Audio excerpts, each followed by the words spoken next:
살아가면서 여러분들의 입술에 마음 가운데 언제 찬양과 감사가 가장 넘치는 때가 언제인 것 같습니까? 대부분은 아마 하나님을 향한 찬양과 기쁨과 감사한 상황들이 계속될 때 우리 입술에, 우리 마음에 감사와 기쁨이 넘치는 것 같습니다. 예를 들면 이런 거죠. 애굽에서 이스라엘 백성들이 탈출해 나왔습니다. 그리고 얼마 지나지 않아서 애굽의 군대가 뒤쫓아온다는 소식을 들었을 때 그들은 도망칠 곳이 없었습니다. 왜죠? 앞에는 홍해가 가로막고 있고 뒤에는 애굽의 군사들이 쫓아오고 있었기 때문에 오도 가도 못하는 상황 가운데 있었던 거죠.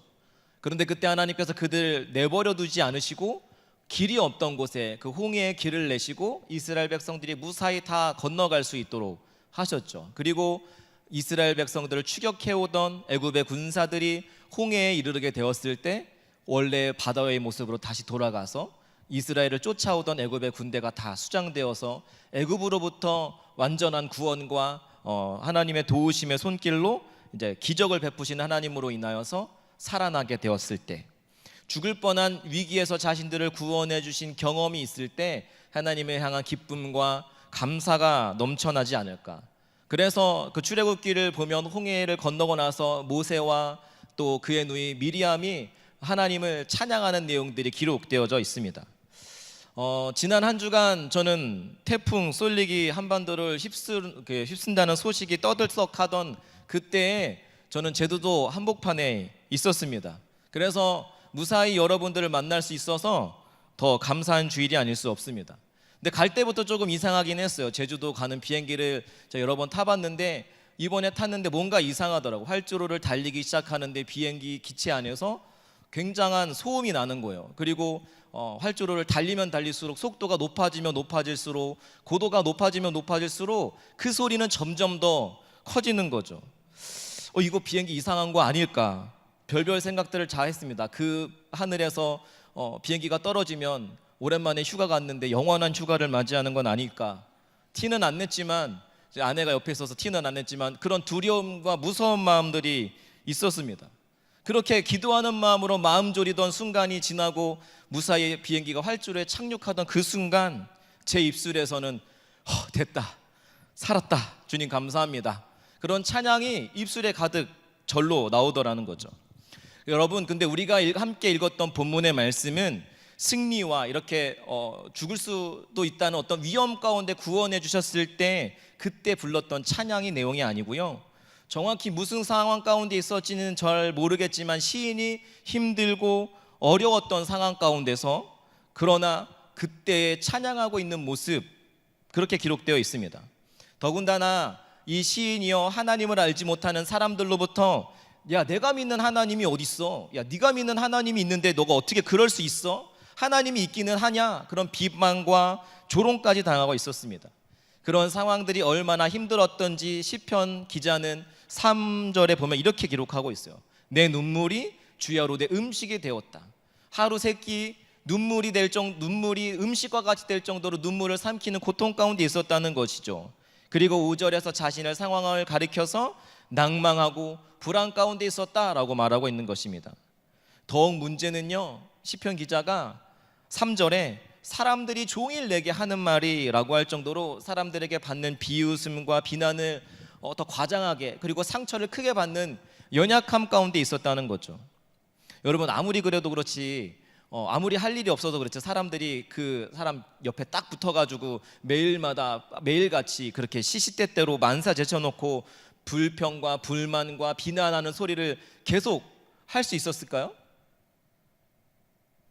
비난만 해댔을까요? 언제부턴가 우리가 이런 말을 잘 쓰는 것 같습니다. 나 상처받았어. 내가 이런 것 때문에 상처받았어. 그런데 여러분, 우리가 겪는 상처는요, 누가 봐도 상대방의 잘못으로 인해서 주어지는 객관적인 상처도 있지만 대부분은요, 내가 어떤 부분에 힘들어하거나 연약해 있던 가운데 있을 때 주관적으로 어떤 상황을 더 예민하게, 더 의미를 부여해가지고 상처받는 경우가 더 많다는 거죠. 자신이 실제로 받는 고통보다 더 확대 해석해서 상처를 받는 것이죠. 나이 어린 자녀들이 어르신에게 어떻게 조금 행동하면 어르신이 그렇게 이야기하는 거죠. 저것들이 내가 늙었다고 무시를 하나. 여성분들은 내가 여자라고 무시를 하나? 나이 어린 사람은 그렇게 생각할 수도 있을 것 같아요. 내가 어리다고 날 무시를 하나? 내가 좋은 대학 나오지 못해서, 내가 이런 차 타고 다닌다고 해서 나 무시하는 거 아니냐? 시편 기자가 그랬다는 거죠. 그리고 한편으로는 그런 생각이 들더라고요. 사람들이 몇 번 비웃은 것 가지고, 혹은 지나간 말로 내뱉은 말, 혹은 장난삼아 한 말에 모든 사람이 종일토록 나를 비난한다라고 느끼는 것만큼 마음의 고통과 어려움은 우리를 예민하고 힘들게 만들어가는 것은 아닐까. 그렇게 자신의 인생이 얼마나 비참하게 느껴지는지 2절에서 또 이런 기도를 해요. 주는 나의 힘이 되신 하나님이시거늘 어찌하여 나를 버리셨나이까. 여러분, 이보다 더 큰 절망감은 아마 없을 것입니다. 하나님께 버림받았다라고 느낄 수밖에 없는 상황, 얼마나 힘들었을까. 무엇보다도 더 비참한 것은 원수 앞에서, 내게 이런 수치를 보이고 싶지 않은 사람 앞에서 그런 일들을 당할 때 아닐까요? 그런데 그 원수는 꼭 사람만을 의미하는 것은 아닌 것 같습니다. 원하지 않았던 일이 우리에게 엄습해 올 때 그것이 또한 인생의 원수는 아닐까. 마음을 열어주는 101가지의 이야기에 나오는 글입니다. 한 화가가 고아원을 방문했는데 마침 이 화가가 도착해 보니 자신이 방문할 때마다 늘 예쁘고 쾌활했던 한 소녀가 울상을 짓고 울고 있는 것이었습니다. 그래서 그 화가가 어찌된 일인지 그 아이에게 다가서 물었습니다. 그런데 그 아이는 아주 예쁘고 작은 손수건 한 장을 보여주면서 이렇게 이야기하는 거죠.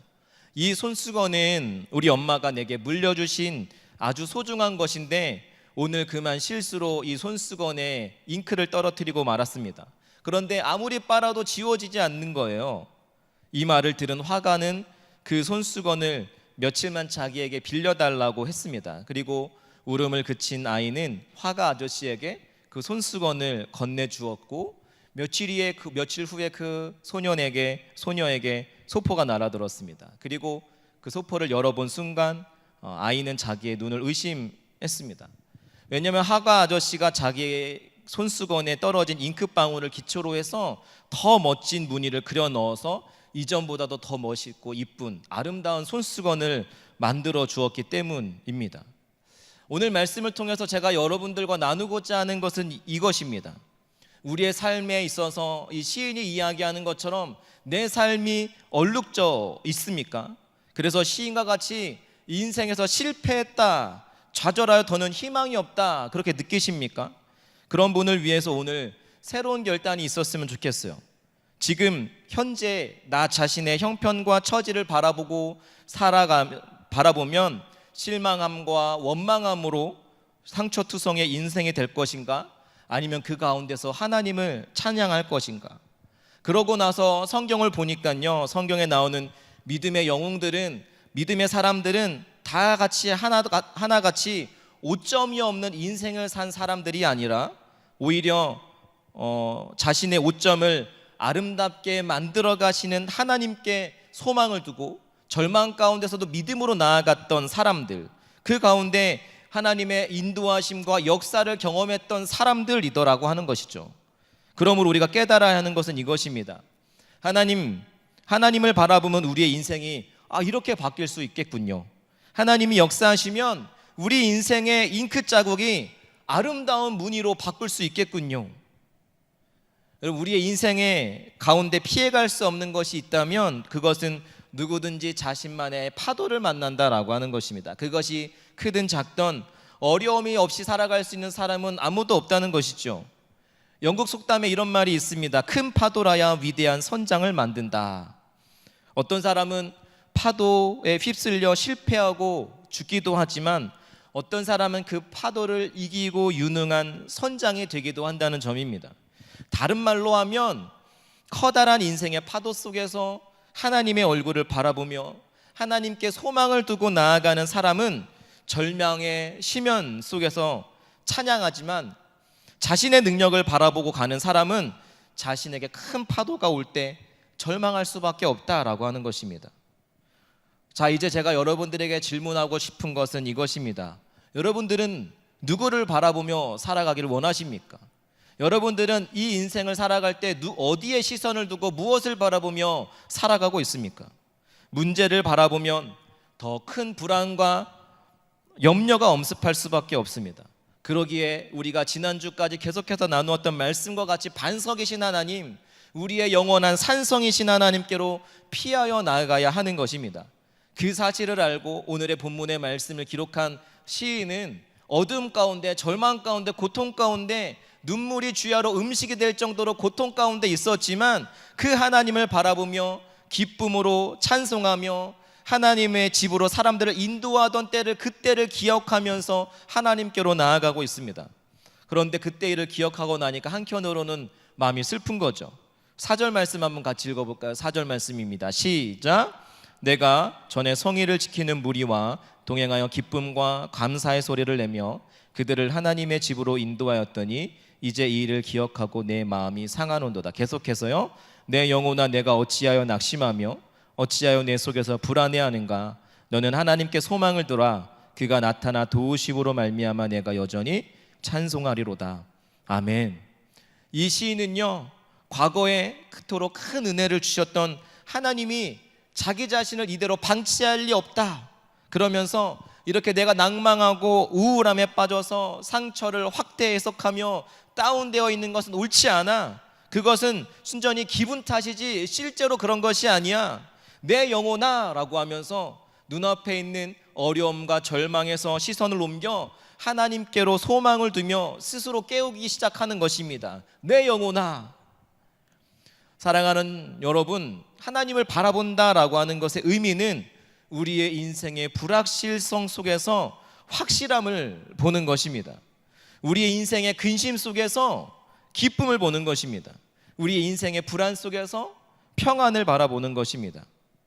본문에서 계속되는 반복되는 또 하나의 패턴이 있는데요, 그것은 무엇이냐 하면 시인이 어찌하여, why를 묻고 있습니다. 여러분, 아이들이 자라나면서 부모님이 가장 곤욕스러울 때가 있다면 언제일까요?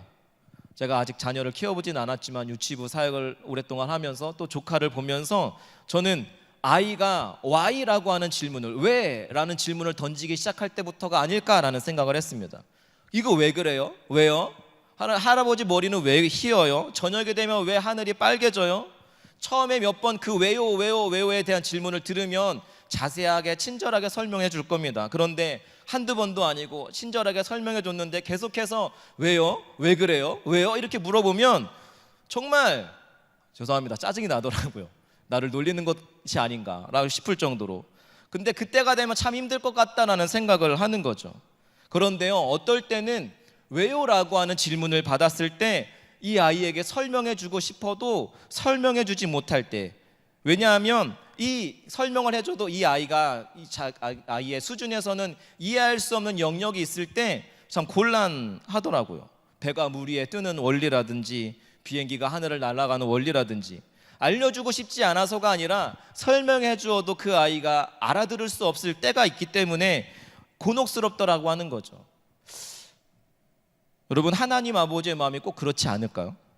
때로 우리가 하나님께 왜? 라고 물을 때 하나님도 우리에게 설명해 주고 싶지만 우리의 지적, 영적 모든 지금의 수준에서 하나님의 그 설명을 해주셔도 받을 수가 없는 거죠. 그래서 성경을 보면 하나님께서 우리에게 많이 사용하신 방식은요, 설명이 아니라 약속이더라고 하는 거죠. 약속. 여러분이 고통 속에서 어려움 가운데 있을 때 하나님께 그렇게 질문할 수 있습니다. 하나님, 왜 저한테 이런 일이 있는 거죠? 왜 나로 하여금 이런 어려운 일들만 겪게 하십니까? 이러한 질문이 계속되면 불평과 불만으로 이어지고, 왜 자꾸 도대체 하나님께서 나에게 이러시는가? 스스로 하나님을 오해하고 그것을 확대해서 하나님에 대한 상처를 받았다고 믿음에서 떠나가도록 하는 것이 또한 사단의 전략이기도 한 것 같습니다. 물론 하나님 왜죠? 그런 질문을 하지 말라는 거 아니에요. 때로는 그런 기도도 필요합니다. 그러니까 여러분이 인생에 있어서 어려움을 닥쳤을 때, 어떤 문제 앞에 만났을 때 하나님 왜 그런 거죠? 라고 설명을 구하는 기도도 할 수 있지만, 지속적으로 답을 구했음에도 불구하고 하나님께서 말씀해 주시지 않을 때, 설명을 안 해 주실 때, 그때는 기도를 바꾸어야 한다는 것입니다. 하나님, 제가 분명한 이유는 모르겠지만 하나님을 믿음으로, 하나님께 소망을 두고 신뢰함으로 나아가겠습니다. 성경을 통해서 주신 하나님의 약속을 붙들고 나아가기를 원합니다. 거기로 가야 하는 것입니다. 여러분의 인생 가운데 때로는요, 설명을 들으면 분명히 내가 어떤 길로 가야 할지 명확히 알려주시면 시원할 것 같지만 꼭 그렇지 않습니다. 예를 들면 중대한 수술을 앞둔 환자가 긴장해서 두려움 가운데 사로잡혀 있을 때 의사가 와서요, 안심시키기 위해서 모든 수술의 전 과정을 상세하게 설명을 해준다고 한번 생각해 보세요. 여러분들이 중대한 수술을 앞두고 있는 환자라고 생각해 보시고 한번 의사 선생님의 설명을 한번 들어보세요. 자, 선생님 걱정하지 마세요. 우리가 강력한 마취제로 당신에게 주사할 것입니다. 그리고 나면 고통을 느끼지 못할 것이에요. 그러나 마취가 되었다가 깨어나지 못해서 코마 상태로 되는 경우가 10% 있긴 합니다. 그런데 걱정하지 마십시오. 그러면 제가 예리한 칼로 당신의 배를 쭉 가르고 껍질 하나를 벗겨서 수술 부위에 접근해서 튜브로 피와 고름을 빨아내면 그 코마 상태에서 벗어날 수 있습니다. 그런데 간혹 이 과정에서 10% 미만의 확률로 또 심장마비 쇼크가 일어날 수 있습니다. 아주 작은 확률이니까 선생님에게 이런 일이 발생하지 않을 것을 생각하고서 너무 걱정하지 마세요. 그 다음이 진짜 중요한 위험한 파트입니다. 위에서 종양을 제거해내고 닫는 과정에서 자칫 잘못하면 또 사고가 날 수 있는 확률이 있지만 그래도 걱정하지 마세요. 괜찮을 것입니다. 그리고 하나하나 덮고 바늘로 꼬맬 것인데 수술하고 나서도 일어나는 이러이러한 부작용들이 또 있을 수 있습니다. 그러나 걱정하지 마십시오. 저희가 그 부작용으로부터 선생님을 안전하게 지켜드리도록 하겠습니다.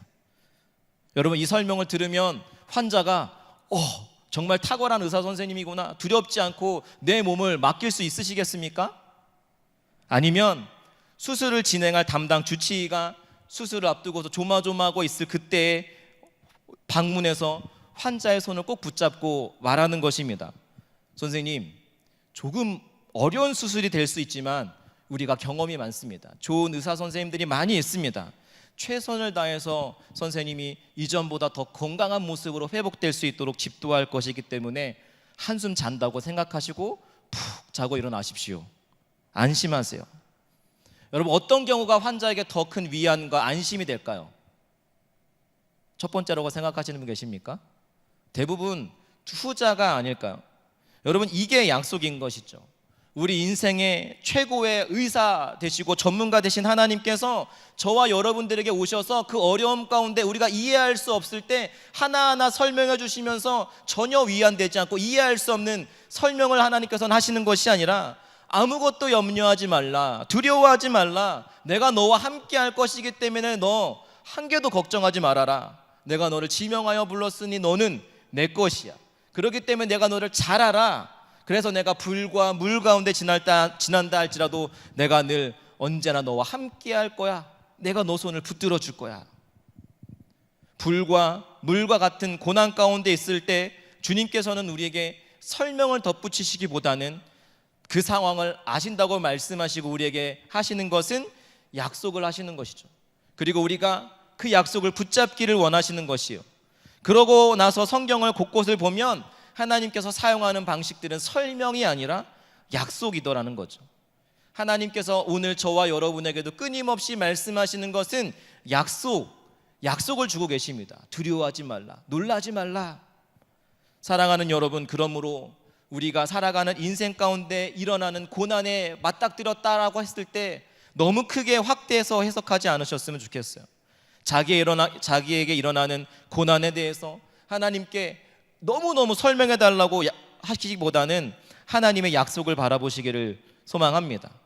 그때 하나님께서는 아무리 설명해 주어도 이해할 수 없는 긴 설명이 아니라 대신에 약속을 주실 것입니다. 그때가 우리가 그 하나님의 약속을 붙잡아야 할 때인 줄로 믿습니다.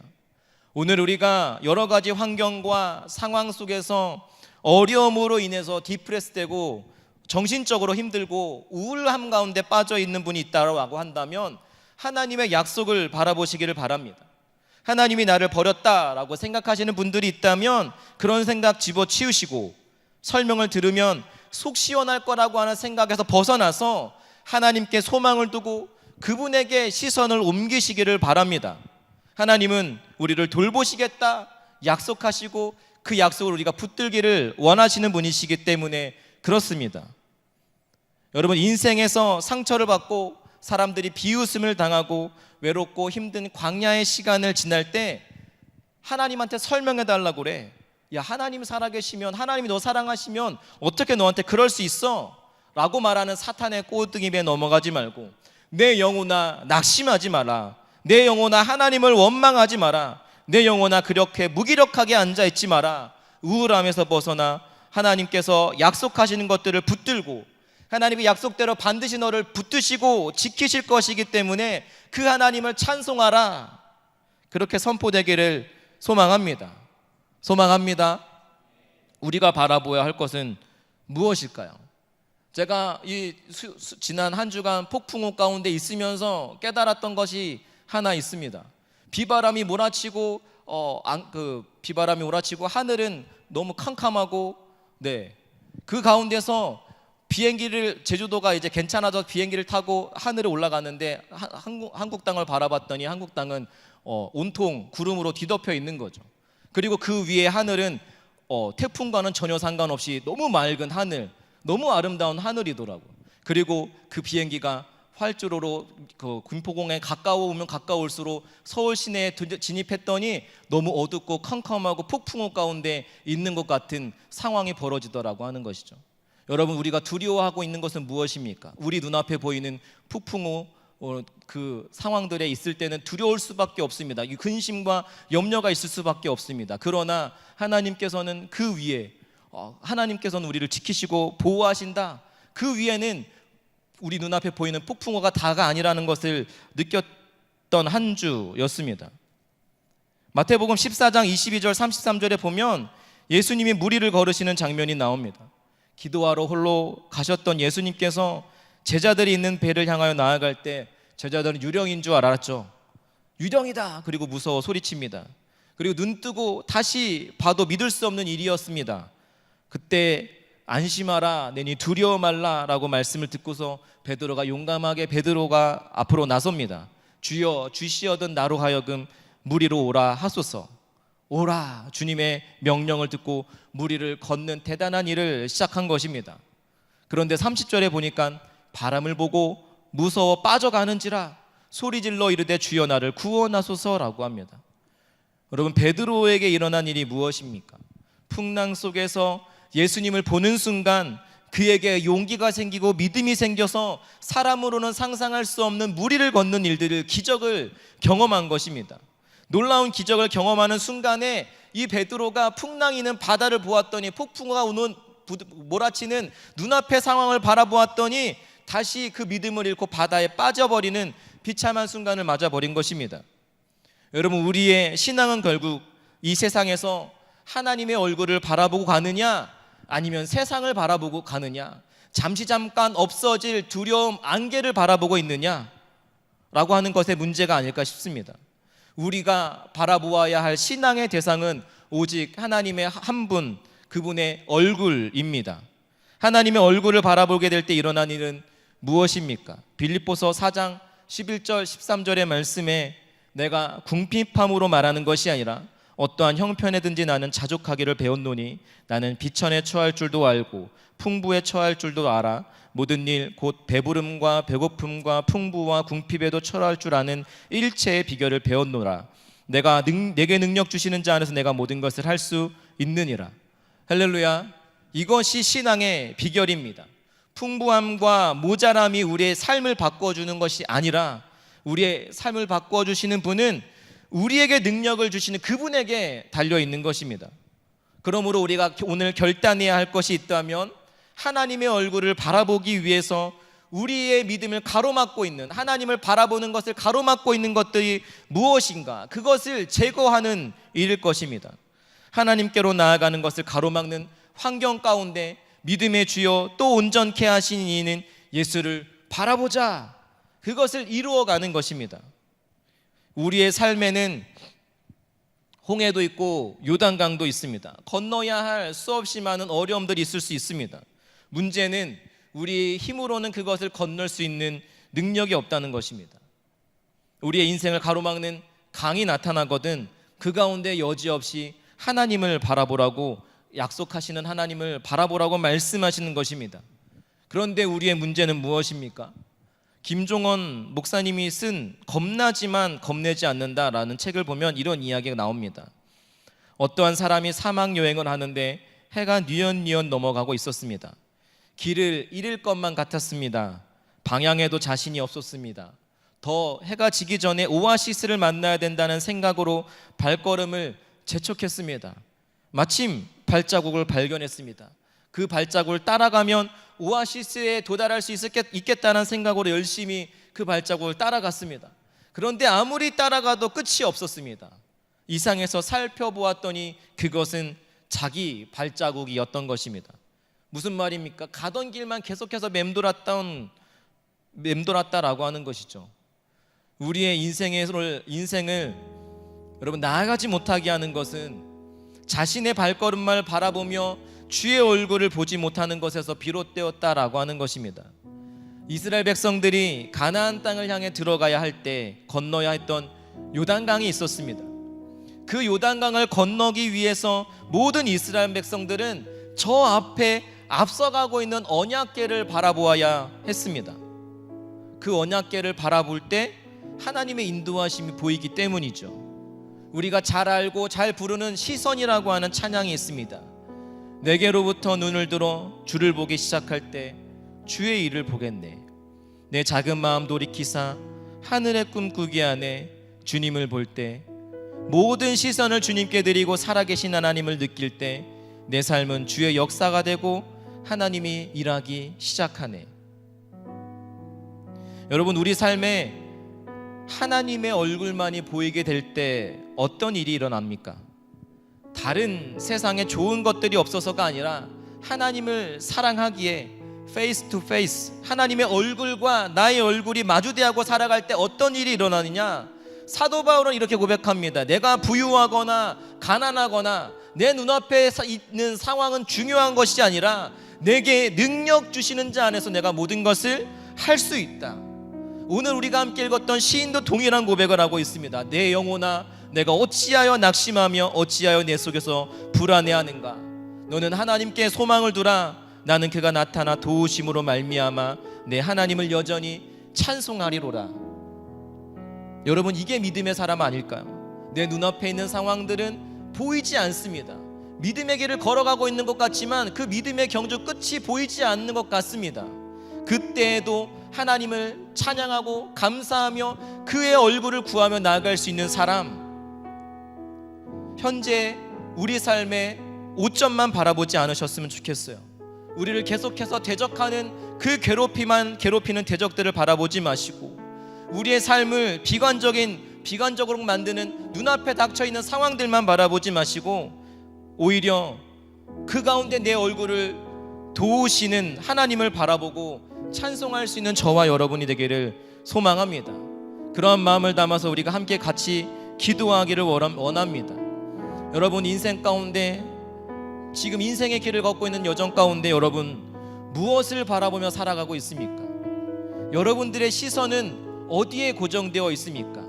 잠깐 오면 없어질 폭풍우와 비바람, 그것에 수없이 많은 어려움 가운데서 죽게 되었노라고 그곳에 시선을 고정하며 어려움 가운데 절망하고 낙심하고 있지는 않습니까? 나의 힘, 나의 지식, 눈에 보이는 것을 바라보며 살아가고 있지는 않습니까? 여러분, 무엇을 바라보며 무엇에 소망을 두며 살기를 원하십니까? 오늘의 말씀을 기억하면서 하나님, 어떤 상황에 있다 할지라도 눈에 보이는 상황에 두려워하기보다는 하나님, 문제보다 크신 하나님께 소망을 두고 그분께로 시선을 옮기기를 소망합니다. 우리 그런 마음을 담아서 함께 같이 기도하겠습니다.